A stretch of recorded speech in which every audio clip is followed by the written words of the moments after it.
अस्सलाम वालेकुम दोस्तों। आज का हमारा टॉपिक है नर्स टेक्नीशियन और हेल्थ टेक्नीशियन। इन दोनों में फ़र्क क्या है, दोनों जो है सऊदी के लिए अप्लाई कर सकते हैं या नहीं, ठीक है।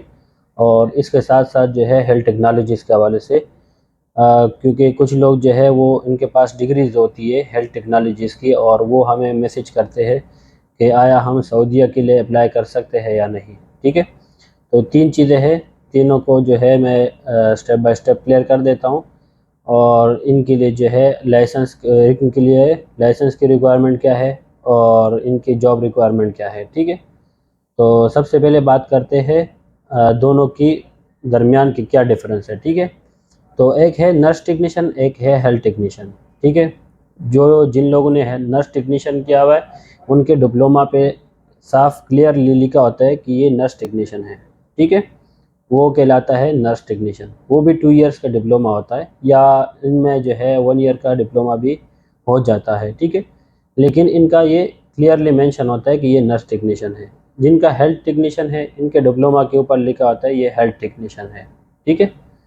तो दोनों सूरतों में जो है आपको जो है ये 2 इयर्स का डिप्लोमा मिलता है, या 1 ईयर का डिप्लोमा जो है वो आपको मिल जाता है, ठीक है। तो बात करते हैं नर्स टेक्नीशियन की। नर्स टेक्नीशियन सऊदी अरबिया में बिल्कुल जॉब कर सकते हैं आसानी से लाइसेंस लेने के बाद, ठीक है।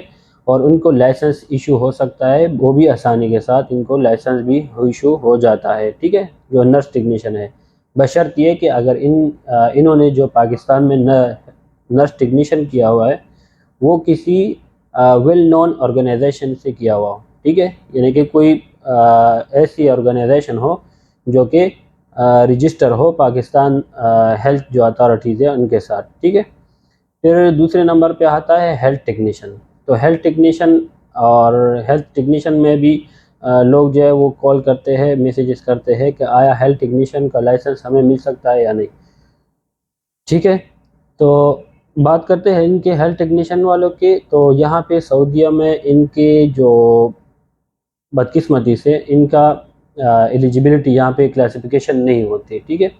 अब एलिजिबिलिटी क्लासिफिकेशन क्या है कि आपके डॉक्यूमेंट इवैल्यूएशन के बाद ये आपका जो एजुकेशनल लेवल है या जो एजुकेशन है, ठीक है, जो हेल्थ टेक्नीशियन का जो एजुकेशन है आपका, ये अपने एजुकेशन के साथ कंपेयर करते हैं और फिर आपको यहाँ पे एक कैटेगरी देते हैं कि ये आपकी कैटेगरी और आप जो है ये लाइसेंस देंगे, ठीक है। तो यहाँ पे सऊदी काउंसिल में इनकी लिस्ट में हेल्थ टेक्नीशियन का कोई कॉन्सेप्ट नहीं है, ठीक है। इसी तरह हेल्थ टेक्नोलॉजीज़ है। तो हेल्थ टेक्नोलॉजीज़ में शायद 2 या 3 कैटेगरीज ऐसी है जो कि एक्सेप्टेबल है। इसमें एक अल्ट्रासाउंड कहा जाता है, ठीक है। दूसरा जो है इसमें एनेस्थीसिया कहा जाता है, ठीक है।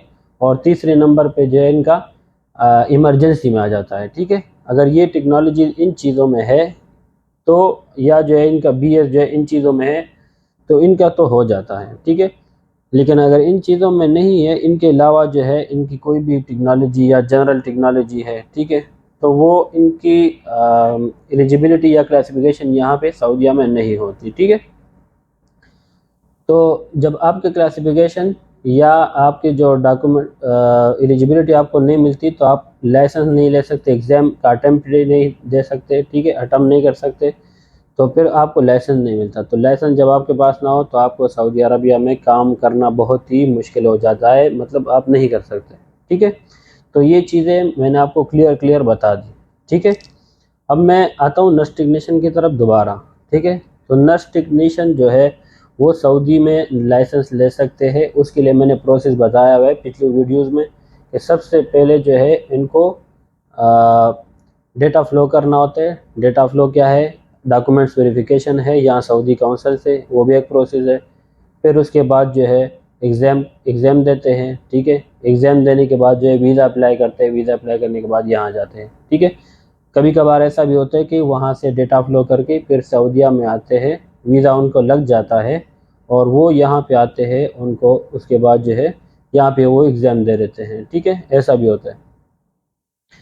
बाकी इनको लाइसेंस मिलने के बाद भी वीज़ा इशू हो सकता है, लाइसेंस लेने से पहले भी वीज़ा इशू हो सकता है जो नर्स टेक्नीशियन है। बाकी जो हेल्थ टेक्नोलॉजीज़ वाले हैं या हेल्थ टेक्नीशियन वाले हैं, इनको वीज़ा लग तो सकता है, लेकिन यहाँ आने के बाद जो है, क्योंकि उनके पास लाइसेंस नहीं होगा, तो लाइसेंस जब किसी के पास लाइसेंस ना हो तो उनको सऊदी अरबिया में काम करना बहुत ही मुश्किल हो जाता है। ठीक है। बाकी दूसरी क्या रिक्वायरमेंट है नर्स टेक्नीशियन के लिए? नर्स टेक्नीशियन के लिए बाकी रिक्वायरमेंट जैसे बिल्कुल सिंपल है। आपके पास नर्स टेक्नीशियन का जो है डिप्लोमा होना चाहिए। ठीक है। और साथ में जो है कोई एक्सपीरियंस जो है मिनिमम 2 इयर्स का जो एक्सपीरियंस है वो आपके पास लाजमी हो। ठीक है। और पाकिस्तान नर्सिंग कौंसिल से जो नर्स टेक्नीशियन का लाइसेंस आपको इशू होता है, वो लाइसेंस आपका वैलिड हो, आपके पास हो। ठीक है। बाकी इन चीज़ों की वेरिफिकेशन और जो भी तरीक़ाकार है वो मैंने दूसरी वीडियोज़ में मैं ऑलरेडी बता चुका हूँ। ठीक है। तो ये कुछ ख़ास बातें थी जो आपके साथ शेयर करने लगा था। तो उम्मीद है आपको समझ आ गई होंगी, और अगर आज समझ आ गई है और मज़ीद भी कुछ इन्फॉर्मेशन की ज़रूरत है तो मैं नीचे डिस्क्रिप्शन में अपना कॉन्टैक्ट नंबर दे देता हूँ, आप मुझसे व्हाट्सएप पे कॉन्टैक्ट कर सकते हैं। ठीक है। कोई भी इन्फॉर्मेशन आपको लेनी हो तो मैं आपको इंशाल्लाह कोशिश करूँगा कि पूरी इन्फॉर्मेशन, प्रॉपर इन्फॉर्मेशन जो है वो आपको पहुँचा सकूँ। Thank you so much. Video देखने का शुक्रिया, और चैनल को सब्सक्राइब करें, लाइक करें। Thank you so much.